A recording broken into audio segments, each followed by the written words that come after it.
Excited about today.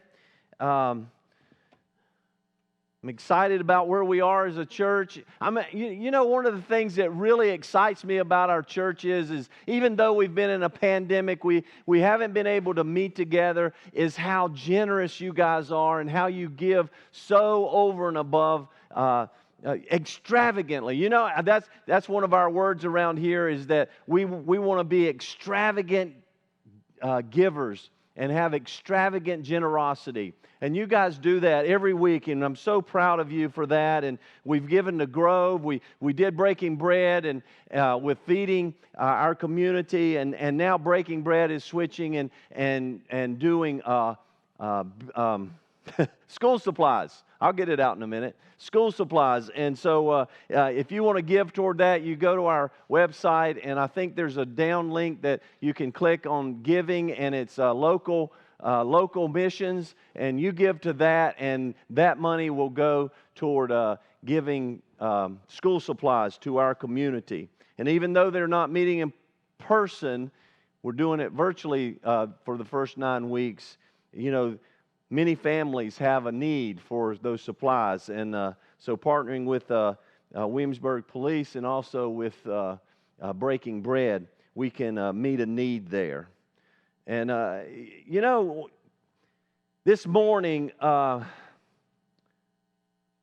just want to start by saying, there's some pastors that I really look up to, and one of those is Rick Warren, of course. I love him, and I love what he's done and how he empowers pastors. Another one is Craig Groeschel, who does the same thing, and leadership. He's big into leadership, and they're both very generous with all their resources. And then another pastor that I really have a connection with, and that really feel strongly about how he leads and how he teaches, and that's Andy Stanley.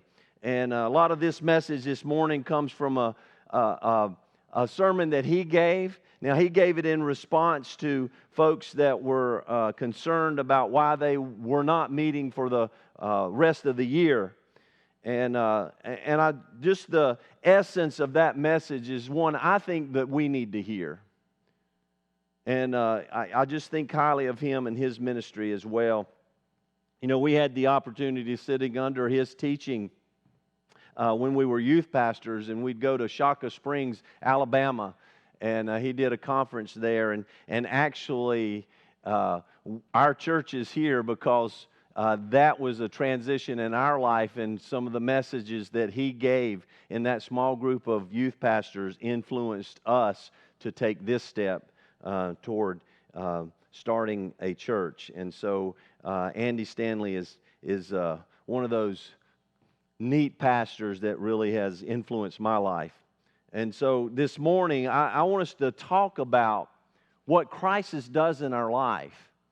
And I really want us to look at, as we think about making decisions and how we make decisions, what it really influences us to make those decisions, and how should we make them. And so this morning, as we think about this, I want you to think about this concept that crisis, whatever crisis that you go through in your life, whether it's a crisis of relationship or whether it's the big pandemic crisis that we're faced with right now, any crisis that you go through always highlights and brings to the forefront our weaknesses. And we see that, right? This virus, when someone gets this virus and their body's already weak in a certain way, what happens? It attacks, and then that weakness comes out, and it causes loss of life when the weaknesses are so great. But not only physically does crisis do that, but internally, mentally, emotionally, it shows our weaknesses, doesn't it?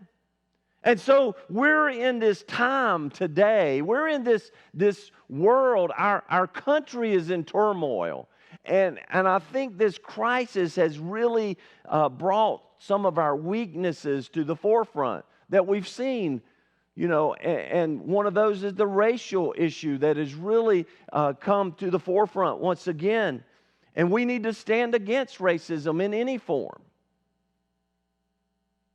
But it's there's kind of three things that I want us to look at this morning that really this crisis has really highlighted. And we're not only in a pandemic time frame, but we're also in a political time frame, right? The election's coming up, and we've got to make decisions about voting, and I think you should vote, and you should vote, according to how God and Jesus would want you to vote. And so that's very important. But, one of the things that really has been brought to the forefront is this idea that everything is politicized right now. Everything. There's no neutral topics right now. I mean, school opening or school closing is politicized. Wearing a mask or not wearing a mask is politicized. The virus is politicized. Anthony Fauci is politicized. At first, the Republicans were all about him. And then the Democrats have kind of said he's ours. And now the Republicans are like, they don't, everything is politicized. A doctor, How about restaurants? How about convenience stores? Where you shop, where you don't shop. It's all been politicized. And it's crazy. There's no neutral topics. There's no neutral people anymore.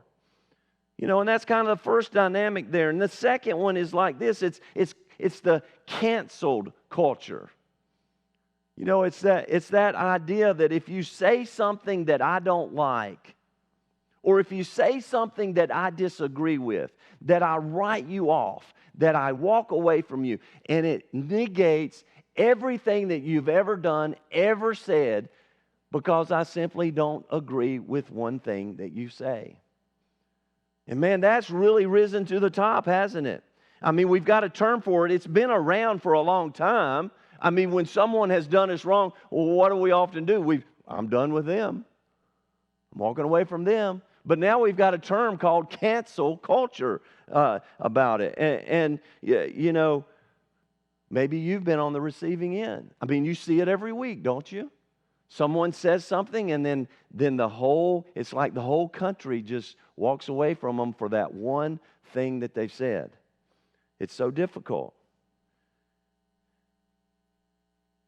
And the one that I really want us to focus in on this morning is that there's this culture war that's taking place.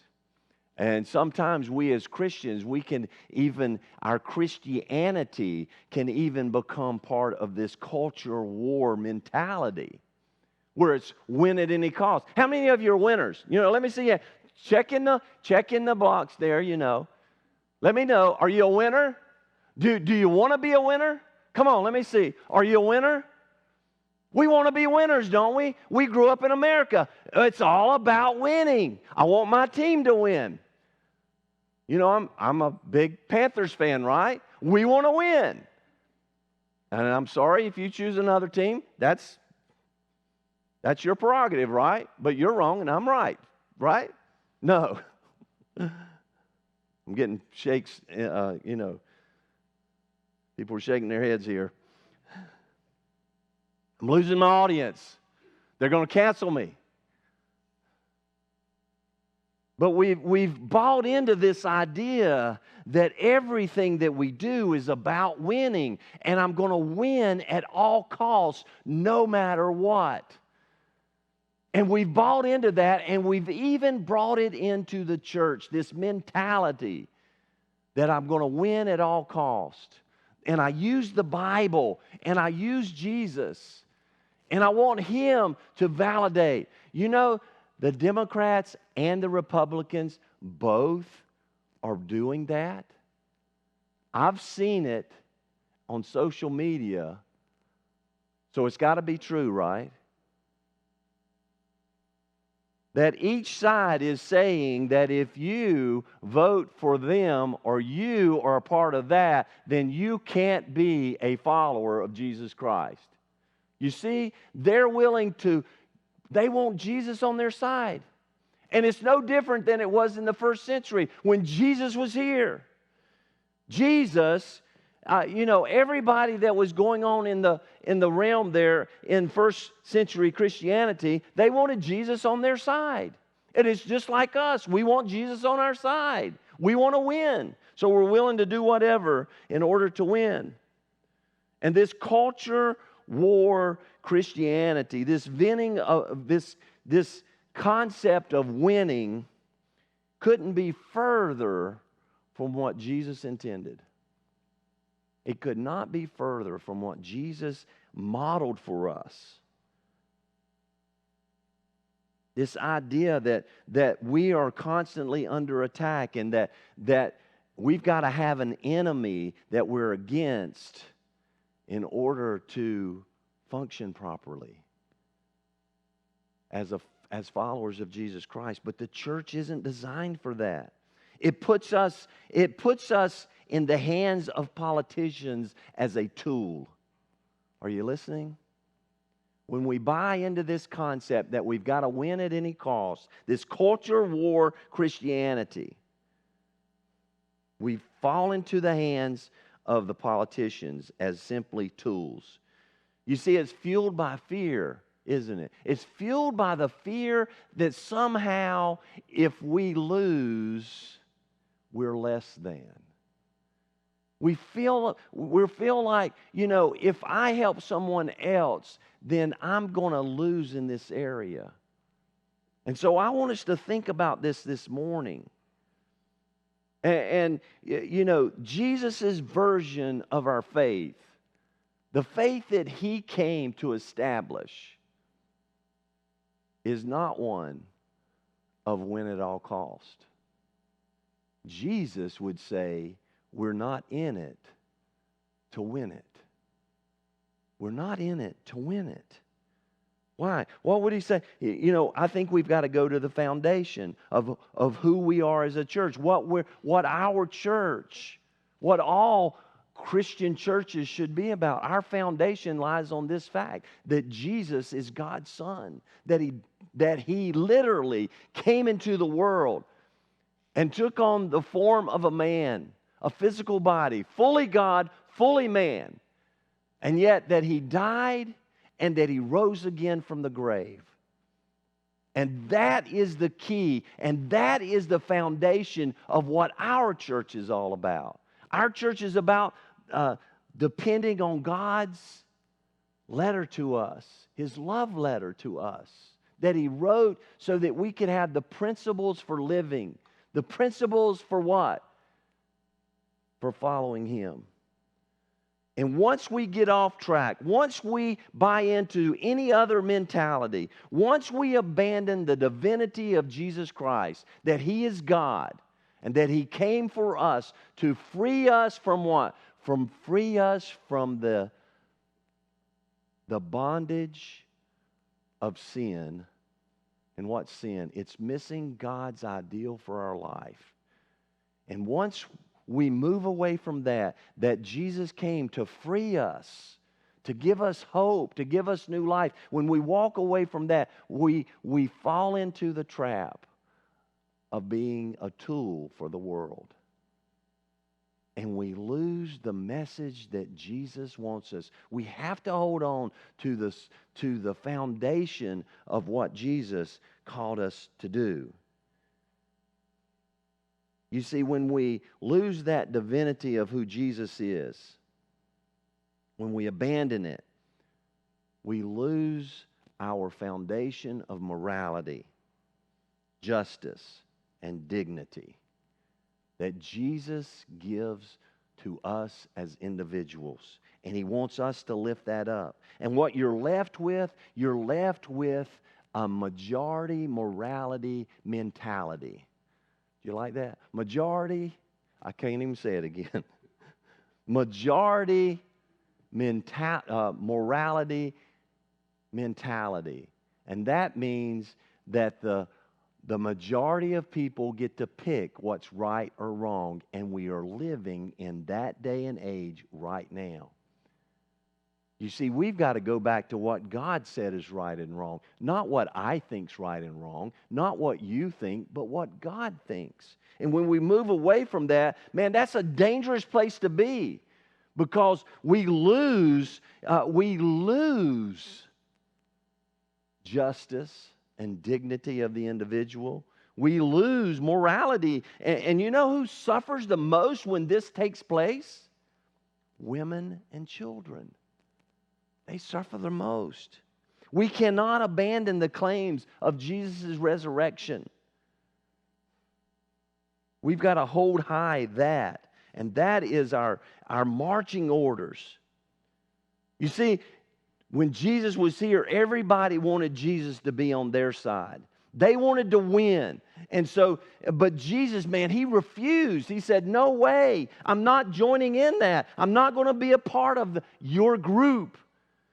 You see, Jesus refused to play their game because Jesus had a different game that he was thinking about. He had a different game. You see, Paul said it best in Philippians chapter 2, verses 6 through 8. And Paul, you know, he's got the vantage point when he's writing of being after the resurrection, after Jesus rose from the dead. Because he spent time with Peter, who was there, and James, and the brother of Jesus, and John, and the Apostle Paul. You know, he gathered his information from the eyewitnesses that were there with Jesus, watching, being a part of what was taking place. They were the people closest to the action, and they were you need to hear this, they were absolutely convinced that Jesus was the Son of God. That Jesus was God in the flesh. So many eyewitnesses. Actually, over 500 eyewitnesses of Jesus' resurrection.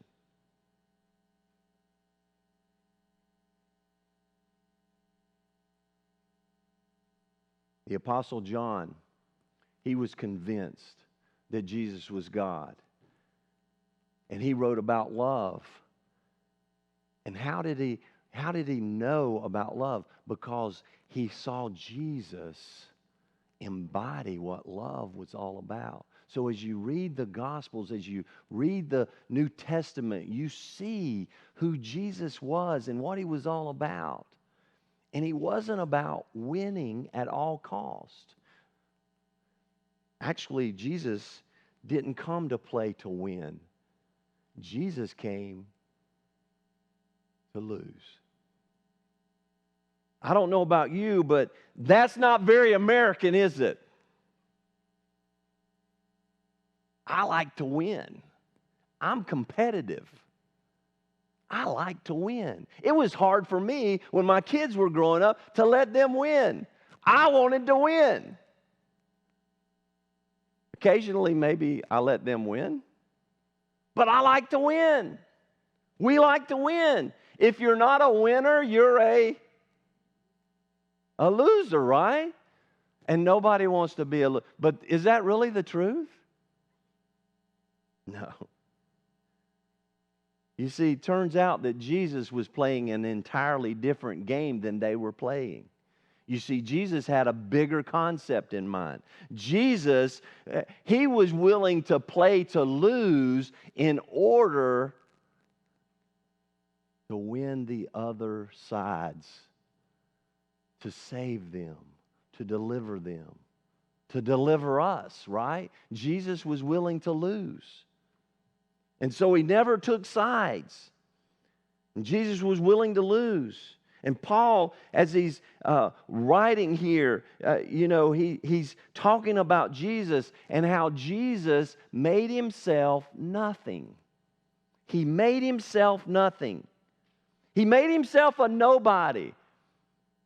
All of us that are here, we don't want to be a nobody. We long to be a somebody, don't we? And yet Jesus came to make himself a nobody so that we could be a somebody. Jesus refused to attach his name to some party, some group. You see, Jesus had other alternatives. You see, losing the party or the person is not what Jesus was about. And Paul goes further and he says, he came and made himself nothing by taking the very nature of a servant. Whoa. This is God in human flesh come to earth, and he's taken the form of a servant. What's a servant? A servant is someone who wakes up every single day thinking about how to better serve someone else. Someone who wakes up every single day committed to leveraging everything that they have to meet the needs of somebody else. Wow. A servant.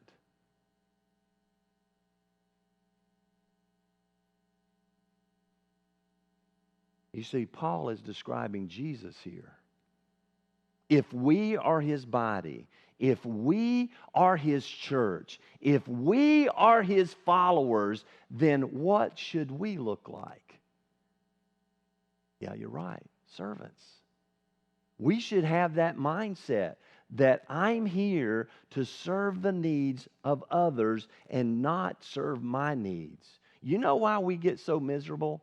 You know why we struggle in our personal life so often? It's because we're so focused on meeting my needs instead of looking to meet the needs of others. You know why you have marriage problems so many times? You know why? I'm going to give it to you. It's so simple. Because you're concerned about that person meeting your needs instead of seeing your role as a person to meet their needs. Does that make sense? And let me tell you how God's program works. How it all works. As you meet that person's need, guess what happens? God miraculously meets your needs. Myra and I had marriage issues for 18 years until we got a hold of that concept. It wasn't about who was winning and who was losing. It was about serving each other instead of trying to serve ourselves. Now that's a whole different message, but that was free, and that's for you, because I love you. You see, the church looks more like Christ when what? When we're concerned about meeting other people's needs, not about winning an argument. Can I tell you how many people that I know that ever has had their life changed through an argument? It's a big goose egg. It's none. But you know how many people that I know that have had their life changed because someone served them and put them ahead of themselves? It's uncountable. All of us. Our life's been changed because someone cared more about us than themselves and put us ahead of them, and we saw the big picture. We saw what Jesus can do and how he can change our life. Jesus is the answer to your problems today. You got a need? You got something that you're dealing with that you don't know the answer to? Jesus has got the answer. You trying to win in a situation? Sometimes it means taking the back seat, putting someone else ahead of you. You see, when we get selfish and we put our needs ahead of others, it makes for a miserable life. You know what real happiness is? You know what joy is? You know, I love this acrostic, right? Joy, J-O-Y. Jesus, others, and then yourself. If you live your life that with Jesus first, others next, and yourself, you talk about real joy, that's what it is all about. That's real joy. You see, when we're so much like Christ when we're giving it away, giving ourselves away, not demanding our own way. And if this scares you, if this idea of giving up and maybe losing scares you, then maybe you can understand why the disciples never got it. when Jesus was here. They walked with Jesus. They listened to him, and Jesus was constantly telling them these things. And over, and they couldn't get it. I mean, Jesus would tell them over and over, look, guys, I came to be arrested, to be tried, and to be crucified. And they never could get that in their mind. Why? Because that is not winning. That's losing, isn't it? That's losing. I mean, you remember this story? The disciples were headed to Jerusalem for the final act, when Jesus was going to be crucified. And Jesus, he sent two of them ahead. He said, you guys go ahead and you find us a place to sleep tonight, to take care of our needs. And they were going from Galilee, and they ended up in Samaria, and they were going on to Jerusalem, and he sent them ahead to Samaria. Find us a place to stay. Find us some Motel 6 or something for us to stay in. And so they get there, and Jesus and the other disciples, the 10 others, are coming up, and they see them coming toward them, the two that had been out trying to find a hotel room. And they come and they say, they don't want us. They found out we were Jews and we were headed to Jerusalem, and they didn't want us in town. They wouldn't give us any place to stay. Jesus, you want us? Hey, Jesus, they're against us. They're not for us. So why don't we call down fire from heaven and just roast them? How about we do that, Jesus? That's the disciples that had spent 3 years with him. Are you listening? They wanted to win. Win at all costs. Let's bring fire down and roast them. Let's cancel them, right? They're against us, so let's cancel them.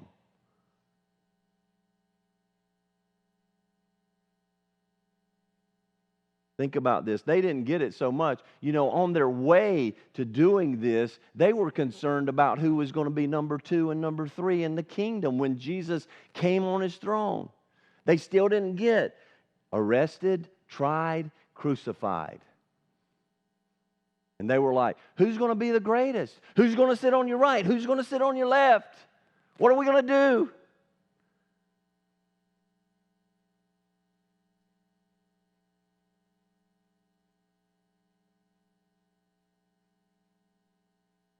Luke says that when they came and they began telling him what had taken place, and they said, let's rain fire down on them. You know what Jesus did? It says that Jesus rebuked them.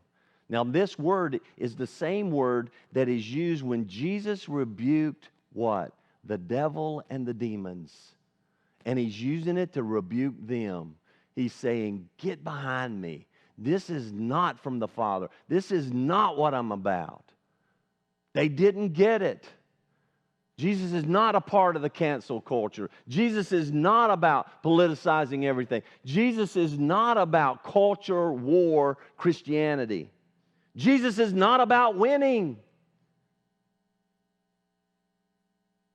He says, that's not my kingdom. That's not how it works. That's how everybody else does it. But I'm not doing it that way. So let's go to Jerusalem where I'll be arrested, I'll be tried. You see, I'm going to allow them to win. I'm going to allow them to win so that what? So that I can really show them what winning's about. So that, you see, Jesus was playing a whole different game. He wasn't playing their game. And that's what winning really is all about. You see, he was going to lose their game. Why? So he was playing a different game that he could win to change the world. And it radically changed the world. You see, the Bible says that the Son of Man did not come to be served. You see, we miss these, don't we? He didn't come to be served, but he came to serve and give his life as a ransom for many. Doesn't sound like winning, does it?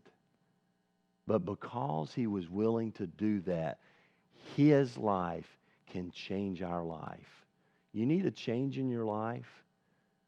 You got some decisions to make? Allow Jesus to influence the way you make decisions.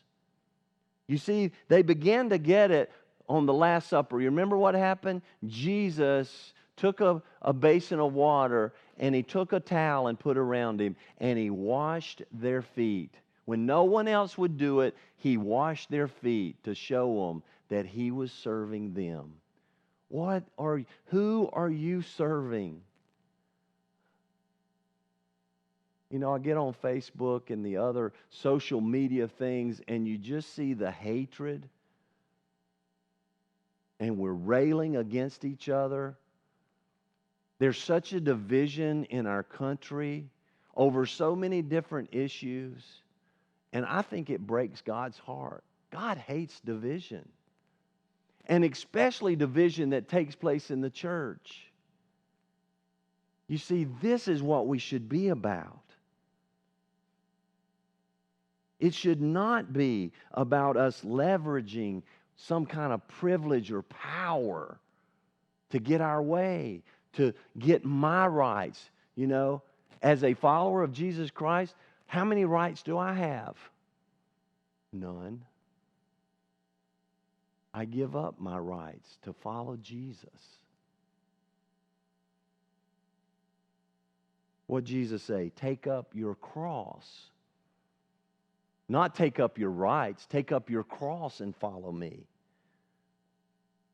And throughout the history of our country, when the church is opted, or the world, when the church opts for the tools of the world's kingdom, those things that we just talked about, when the church goes after those tools, man, we become a pawn and we look no different than the world. But when we choose Jesus' way, and we live our life according to His way, and we make decisions according to His thoughts of putting others ahead of ourselves, of meeting their needs instead of trying to meet my needs.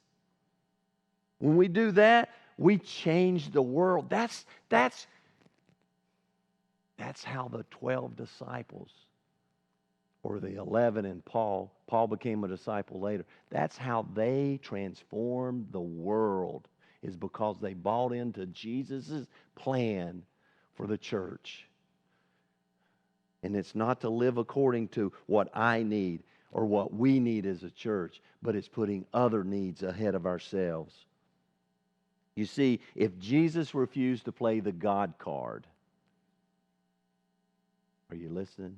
If He refused to play the God card when He was being arrested and tried and crucified, then what does that tell us? Don't use your rights to get your way. Put other people ahead of yourselves. To serve others. To serve others.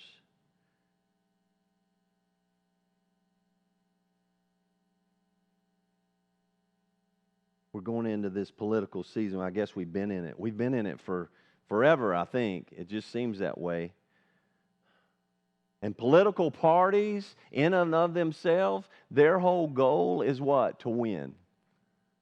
They want to win. And we get that, right? I mean, that's the way it is. But when churches and pastors align themselves with anything else other than Jesus Christ, we become a pawn, and we what? We lose our voice that we've got the answer for the world's problems. I don't know about you, but no politician has ever transformed and changed my life.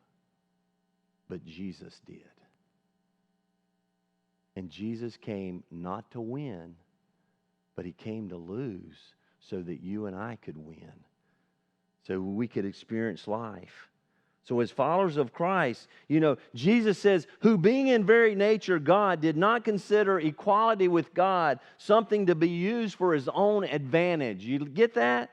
Rather, He made Himself nothing by taking on the very nature of a servant, being made in human likeness and being found in the appearance of a man. Look at this. He humbled Himself. He who was highest became lowest. He who was highest became lowest. He didn't fight for His rights. He didn't demand his way. And by becoming obedient to death, even death on a cross, look what happened. The world has never been the same. And you and I, our lives can be transformed. We can find meaning and purpose when we fall into this, when we realize that Jesus didn't come to make us winners. Jesus came to redeem us. And it was because he was arrested, tried, and crucified, and rose again that we experienced that new life. You see, it was Christianity that influenced Western civilization, not the Democratic or Republican parties. It was Christianity that influenced Western civilization with the notions of justice and fairness and dignity for all. You see, those things are not about my needs, but it's about lifting others up, putting others ahead of us. And that's what makes Christianity such a vibrant faith. Not a religion. It's a faith. It's a relationship with God. My concern is that we get so focused on what we can't do that we miss the life opportunity that's right before us. We get, we get so caught up in what we're losing out on right now during this pandemic. Our mission as a church has never been, listen, our mission as a church has never been for us to gather for a weekend service. Are you listening? Our mission has never been that. Our mission is what? To reach people and help them find that they can be a fully devoted follower of Jesus Christ. That's our mission. Our mission is to go out into the world and what? Take Jesus to them. To show them that they matter to God and they matter to us. That's our mission. And so many of you are carrying that mission forward. And during this time when we have chosen, we weren't forced, we chose to what? Not meet on Sunday. Why? Out of love for you and out of love for our community. Because it's not what's best for us, it's what's best for you and our community. Because we couldn't keep you safe. And we've chosen to do this, not because the government is forcing us to do this. No, because we put you ahead of ourselves. What would be best for us as a church and for me, Probably to meet together. But guess what? It wouldn't be the best for you. We have so many folks that are in that vulnerable place. Actually, I'm one of those. But I'm not afraid. It's not out of fear. It's out of love. Why do I wear a mask? It's not out of fear. It's out of love. It's not for me because I can still get the virus if I'm wearing a mask. But guess what? It will help me not to spread it to someone else if I have it. It's out of love. Giving up my right for what? For others. It's not political. It's biblical.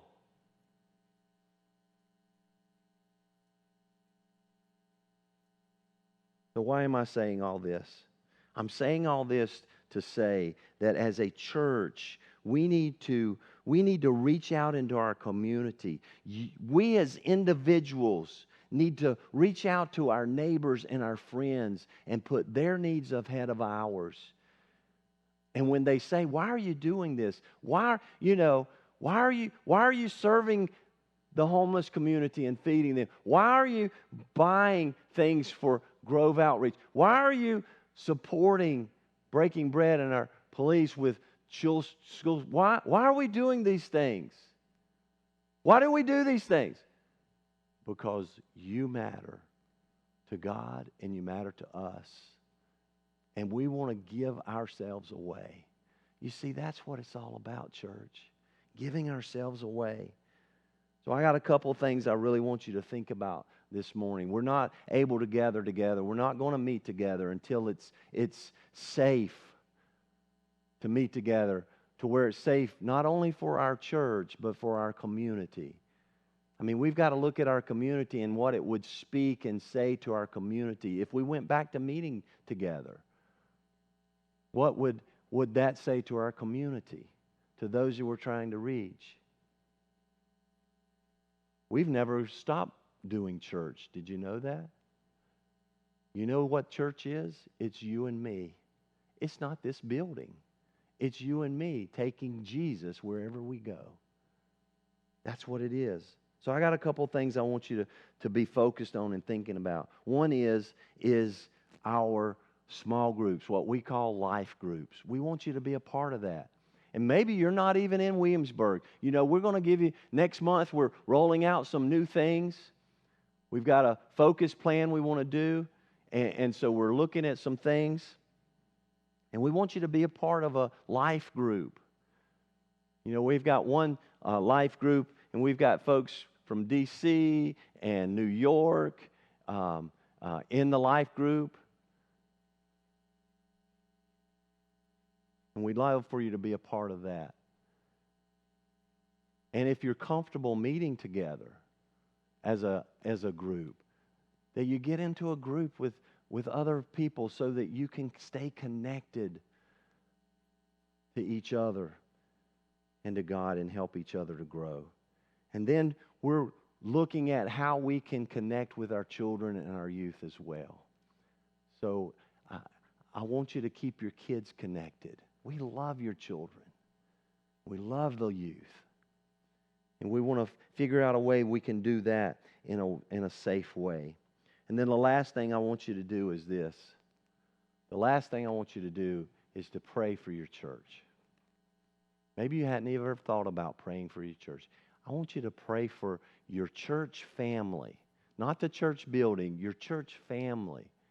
That wherever we go, we take the love of Jesus and we impact and we touch people's lives so that they can be changed and experience the forgiveness that Jesus offers. You know, Jesus forgives everything that you've ever done. All your past can be forgiven. All your present, your future can be forgiven because of what Jesus did for us. Because He was willing to lose, we get to win. And so where are you today? Do you need that relationship with God that comes so easily by believing that Jesus is God's Son? That He came and He died and He rose again for us to free us from the bondage that sin tied. You know, sin, at first, it's fun to go do. It's good to live outside of God's plan for our lives, and we head down that road, but we end up in a place that we don't want to be, and we stay longer than we want to stay. And Jesus is able to free us from that and to give us hope. Will you choose Him today? Let's go to the Lord in prayer. Father God, we thank You for Your gift. And I pray that as we make decisions, that we would make decisions based on who Jesus is. For my friends this morning, Father, that may not know You, maybe today, maybe you say this prayer. Say, Jesus, I believe You're God's Son. And I want You to forgive me. And I believe that You died for me and You rose again. And as much as I know how, I want to follow You with my whole heart, my whole life. The Bible says if you do that, then you are a part of God's family. And He instantly transforms you from the kingdom of darkness to the kingdom of light.